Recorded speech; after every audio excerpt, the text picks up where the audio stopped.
to demonstrate and show you here is a training method for learning how to use two-handed rods effectively. This is not an original, this is not something I came up with, but it's something I've come to appreciate over the last few years that will teach you a lot of very important parts of using a two-handed rod. Fundamentally, we have to think of a two-handed rod as a first-class lever. Once we get that in our heads, this is easier to understand. So a first-class lever has a pivot here, that's our top hand. Our effort goes in down here, and the load is up there, that's the rod and the line. Okay, so the bulk of our effort in this casting needs to come from the bottom hand. And many people, when they first start out with a two-handed rod, because they're used to using a single-handed rod, are going to push over with their top hand. Okay, so the top hand becomes a dominant part of the cast, like so. This exercise is excellent for learning how to dominate the cast with your bottom hand. In time, it'll come out as 50-50 top and bottom hand. And this exercise basically works like this. I'm going to hold my top hand, or the pivot, rigid, bring my bottom hand out and flip the tip. That's all there is to it. So each setup with my D loop here, forming my D, then I just pull the bottom hand in. And this teaches us quite a few things. One, you look at how high the rod is stopping. That's going to give me a tight loop. Watch that again. When Tony Loader was teaching me how to Spey cast, Tony's a master, two-handed master casting instructor, and I was constantly pushing over with my top hand like this and opening the loop up, he said to me, stop the rod at 12 o'clock.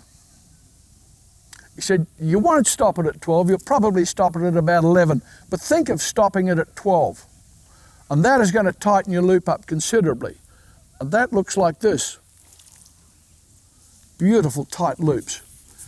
So that's the first thing it teaches us. Now, I use this exercise when I'm out fishing or I'm practicing my casting and my casting turns to rubbish, which happens more frequently than I'd like. And I will stop everything and just go back to doing this to reintroduce my bottom hand to the cast. It doesn't matter if that loop, initially, that loop doesn't unroll. Do your setup single-handed, bottom hand out, pull the bottom hand in. That's all there is to it. Now, the second thing this teaches us, and I'll turn straight onto the camera there, is that in Spey, when we get into more dynamic casts, our anchor is going to be out there. And one of the rules of Spey casting is that our D-loop should be thrown parallel to our anchor, which means we need to learn to keep our rod tip canted out to the side. So in doing this exercise, I'm keeping my right hand on the right side of my body, there's my center line, my left hand on the left side of my body, and the rod remains canted out to one side, like so. There it is there. So that's another thing it teaches us. A third thing is to do this slowly, purposefully, and mindfully. Do not rush it. You can drag this back in place as slowly as you like. One of the keys, there you are, let your D-loop form, flip the tip. One of the keys to learning to use two-handed rods is to slow down. Another thing this teaches us, one of the big issues with going straight into casting with a two-handed rod is what a friend of mine calls chicken wing. That is, we start flapping our arms all over the place. Think we've got a big rod and we've got to move it faster and move it more powerfully. All that does, because it's a longer rod, a little bit of movement down here on this 12.5-foot rod is a lot more movement at the tip than it would be with a 9-foot rod. So if we start throwing our arms out all over the place, the rod tip is moving all over the place, and therefore the line is moving all over the place. So this teaches us, trains us to keep our elbows in, to keep our arms reasonably tight within a box here, and not start flapping them all over the place. In time, when you start throwing switch casts, you will also keep them fairly compact initially. So this is a good habit to learn, along with the bottom hand and along with the canting.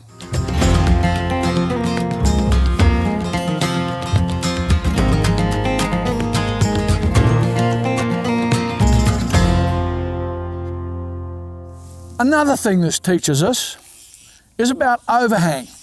Now overhang, what we refer to as overhang, is the distance between the tip of the rod and the back of the head. So the head is that sandy coloured line, and the overhang is all that orange line out the tip of the rod. Knowing how much overhang you need for various casts and various lines and various rods is very important. I've found over the years that one of the first things I'm going to adjust is my overhang. If a cast isn't working, I'm going to adjust my overhang, more or less overhang, usually more, but too much is a problem. So here we go. I've got about 6 feet of overhang.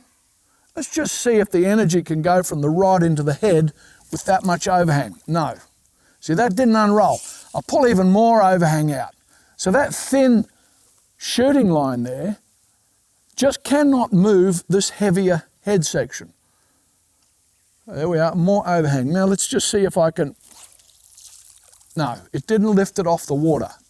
Now I'm going to wind that back in to my normal overhang, which I know with this rod is there. It's around 3 feet with this line and this rod. That's what I was using before. Let's take a look at it. Beautiful. It unrolls beautifully. Now, let's wind that overhang right in. Let's actually get the head into the rod tip there with no overhang and see what happens.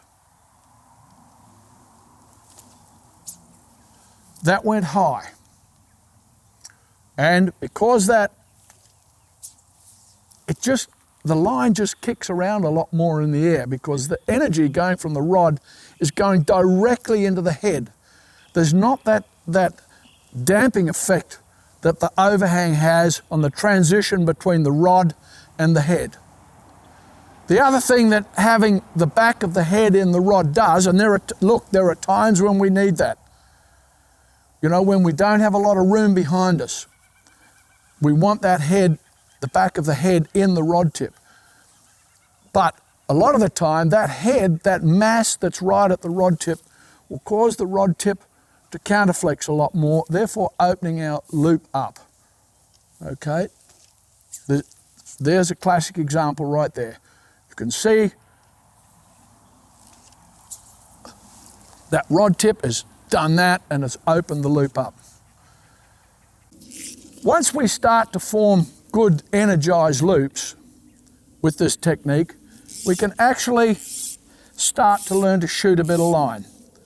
So I've got the correct amount of overhang, I've pulled a little bit of line off, no more effort, nice high stop, let the line go. I'll pull a little bit more off. Now I'm going to strip that back in, get my preferred amount of overhang there, slide it back into the D loop, flip the tip, and that line still shoots.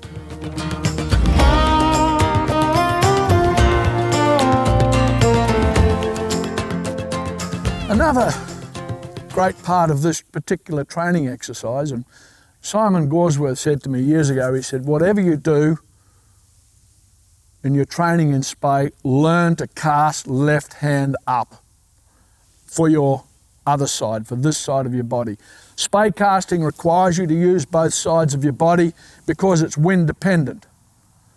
Okay, so this is a great drill. Now I've got a wind blowing in this way, unfortunately, so in that situation I would simply not cast left hand up. For the sake of this demonstration, I'm going to do it. So here we go. This is right hand up, right side of my body. And then you can go immediately to your left side. That breeze has dropped. And do exactly the same thing. And you can swap. You can go right. And your right hand side is training your left hand side. Let me tell you that learning to cast left hand up is one of the most valuable things I've learned in this two-handed game. So your next stage of this exercise would be to learn a more dynamic roll cast. So this is a very, very static roll cast with your right hand setting the D loop here. I'm only pivoting at my wrist. I'm pulling in with my bottom hand. The next would be to take both your hands back together. Then begin the forward cast with a lift and a pull down. I'll do that again. So there's setting my D loop. Let the line slide back, point piece behind me. Let everything be still. Lift and go. So that's the next thing it teaches us, the lift. Lift is very important. Lift and go, pull down and go. The next thing would be, of course, to do a switch cast. Lift the line off the water, touch and go. Again, slowly, slowly, bottom hand, lift, swing, touch and go. Those are all wonderful training exercises and teaching exercises for using two-handed rods. You don't need a large amount of water, you don't need running water. Just do them slowly, do them mindfully, and try and create good skills right from the beginning.